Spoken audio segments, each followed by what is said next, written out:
My name is Damien Shen, and I guess I consider myself a multidisciplinary artist. I practice mainly in the area of my cultural heritage, which is Aboriginal and Chinese, so I focus on those histories and the stories that come from that. The main challenge, and I know that's one that sort of was a common thread through some of the other videos I've watched, is time. And as a slightly older person with a family, there are a lot of other factors that can influence your ability to carve out that time to make art and to think about art. My main way to counter that is try to get my family involved in as many aspects of what I'm trying to do as possible.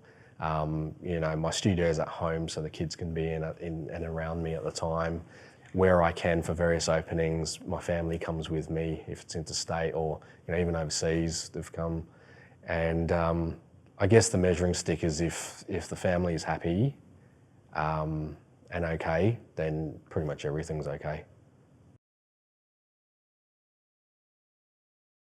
Nationally, a few years back won the emerging category, the Blake Prize, within a couple of months of a national prize in South Australia, the Prospect Portraiture Prize. So at the same time, so that in a way is a catalyst to getting your name out there. So I think that's probably part of the reason why the trajectory was so positive in the beginning. Internationally, I was super fortunate to get the Ngarrindjeri residency, which is in Charlottesville, Virginia. And I stayed there for a month at this museum in America, which is the only sole collection of Australian Aboriginal art in America. And the thing about the international residencies is you're treated like an international artist, like each and every day that you are there. And that in itself is quite an amazing opportunity and experience. And I spent 3 months in the US in the end, so I spent a month in New York and got to travel around a lot. And the amount of institutions I went to and shows that I got to see was incredible. As an artist, you're sort of like a sponge, so you've got to sort of take in everything and work out if something is going to end up influencing your practice or not. But then also, because my practice is so short, it just sort of gave me the opportunity to basically believe in myself. It's like, you know what, I'm here in America just doing this thing and it just feels so surreal. If I take that sort of step back into when I began, I was basically standing at the Goma in front of a Vernon Marquis drawing, looking at that and going, I wonder if I can still draw, and if I can, maybe I can have an exhibition.